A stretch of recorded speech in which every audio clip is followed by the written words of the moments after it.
Assalamualaikum warahmatullahi wabarakatuh.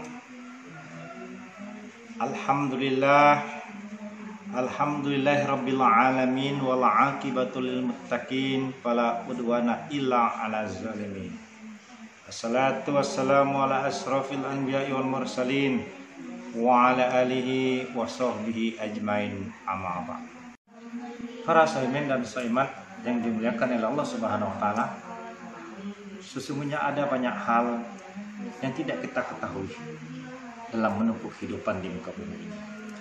Di antaranya adalah tentang rezeki, juga tentang mati. Kita tidak pernah tahu di bumi mana kita akan dimatikan, dengan cara apa kita mati, kapan, dan di mana kita akan dikuburkan. Pada kesempatan yang mulia ini, kita akan mengambil hikmah dari perjalanan seorang Nabiullah, Nabi Isa alaihi salam, Nabi yang memiliki berbagai keistimewaan dan Nabi yang diberi gelar atau julukan sebagai Nabi yang ulul azmi, yang punya keistimewaan. Al-Kisah, pada suatu hari Nabi Isa alaihi salam berjalan dengan seorang sahabat yang berbekal dengan 3 potong roti. Ketika perjalanan dilanjutkan, jalanan yang cukup jauh dan melelahkan, maka beristirahatlah Nabi Isa dengan seorang sahabat. Dan berkata Nabi Isa kepada seorang sahabat, "Wahai sahabatku, sudah saatnya kita mengisi perut yang sudah keroncongan ini, maka tolong keluarkan roti tadi." Dan keluarlah roti yang ternyata hanya terdapat 2 potong roti.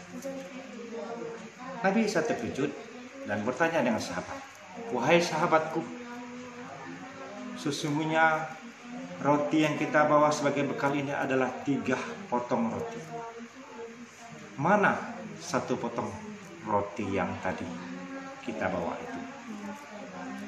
Sahabat menjawab, "Saya tidak tahu ya Nabi Isa. Betul, saya tidak tahu." Oke, kalau begitu perjalanan akan kita lanjutkan. Perjalanan selanjutnya diteruskan dan tibalah mereka di tepian sungai, tepian danau. Maka Nabi Isa menggelar sajadahnya agar dapat menyampaikan mereka berdua ini ke seberang sana. Atas izin dan kuasa Allah Subhanahu wa taala, sajadah yang dibentang digelar oleh Nabi Isa menyampaikan Nabi Isa dengan sahabatnya ini ke seberang sana. "Wahai sahabat, engkau telah mengetahui mukjizat kebesaran dari Allah Subhanahu wa taala, dengan sajadah ini kita dapat menyeberang ke sana. Maka tolong dijawab, kemana sesungguhnya roti yang 1 tadi?" "Betul, wahai Nabi Allah, saya tidak mengetahui di mana sepotong roti tadi." "Apakah betul engkau tidak mengetahui sahabatku?" "Betul." "Tidakkah engkau berbohong padaku?" "Tidak, wahai Nabi Allah." Oke, perjalanan dilanjutkan. Pada saat perut keroncongan, kelaparan, Nabi Isa mendapati seekor kijang. Dipanggillah kijang ini oleh Nabi Isa. "Wahai kijang, kemarilah engkau, mendekatlah kepadaku." "Baik Nabi Isa, saya akan mendekat kepadamu. Ada apa gerangan?" "Saya akan menyembelihmu, saya akan memanggangmu dan memakanmu." "Oke, silakan ya Nabi Allah." Dan dipotonglah kijang ini, dibakar dan dimakan Nabi Isa dengan sahabatnya.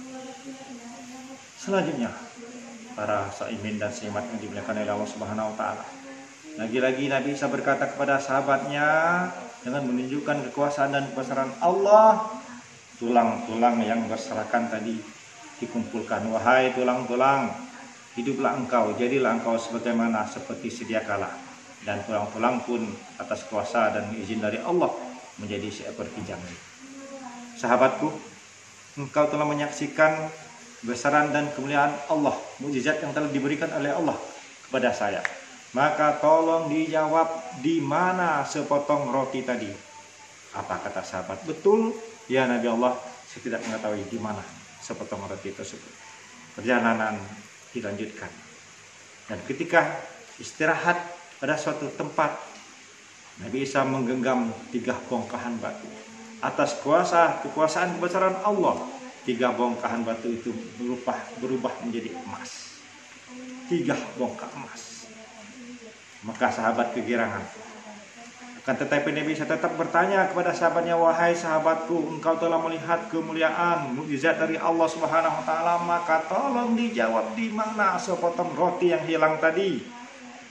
Betul, Nabi Isa, saya tidak mengetahuinya. Kalau begitu, kita sudah mendapatkan nikmat dari Allah, ada 3 bongkahan emas di hadapan kita. Kita bagi, yang pertama untuk saya, yang kedua untuk engkau sahabatku, dan yang ketiga untuk orang yang telah memakan sepotong roti tadi. Begitu spontan sahabat tadi mengatakan, saya ya Nabi Isa yang telah memakan sepotong roti tadi. Ternyata rakus dan tamak sahabat ditunjukkan dengan harapan akan mendapatkan 2 bongkahan emas. Reaksi Nabi Isa selanjutnya adalah marah, tidak senang atas perilaku sahabat ini. Maka Nabi Isa mengatakan, kalau begitu wahai sahabatku, mulai saat ini, mulai detik ini, saya tidak akan lagi berteman dengan engkau. Kita ambil jalan masing-masing. Nabi Isa pergi. Dan rasa senang, rasa bangga seorang sahabat ini mendapatkan 3 bongkahan emas. Namun apa dikatakan, pada saat kebanggaan, kesenangan, keceriaan memperoleh 3 bongkahan emas ini, datang 2 orang penjahat. Terjadi keributan. Masing-masing ingin menguasai bongkahan emas ini. Seimin dan seimat yang dimuliakan oleh Allah Subhanahu wa taala. Akhirnya melalui perdebatan, musyawarah, terjadilah kemufakatan bahwa 3 bongkahan emas ini dibagi 3. 1 untuk sahabat Nabi dan 2 untuk penjahat tadi. Namun ternyata pikiran kotor, pikiran jelek tetap merasuki. Maka sahabat ini pun mempunyai pikiran masing-masing. Yang pertama, berkatalah seorang sahabat Nabi Isa ini, nampaknya saudara-saudara, saat ini kita lapar. Bagaimana kalau kita mau beli makanan, kita beli nasi dengan mengambil secuil bongkahan emas ini? Oh, setuju, kata penjahat tadi. Akhirnya dipecahkanlah bongkahan emas tadi menjadi pecahan yang terkecil untuk dibelikan 3 bungkus nasi. Di tengah perjalanan, ternyata sahabat Nabi Isa ini yang membeli 3 bungkus nasi mempunyai pikiran jahat. Nasi yang akan diberikan kepada penjahat tadi akan ditaburi dengan racun. Dan tak kalah hebatnya, 2 orang penjahat ini pun berniat yang jahat pula, akan membunuh sahabat Nabi Isa ini bila sampai mengantarkan nasi. Akhirnya apa yang terjadi?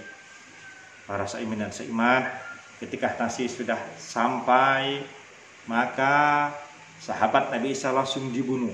Dan 2 penjahat makan nasi yang telah dibeli, yang telah ditaburi racun tadi. Dan ternyata dunia memperlakukan mereka ini dengan hal yang tidak layak dan hal yang tidak adil. Para seiman dan seimat, ketiganya mati. Dan apa yang terjadi?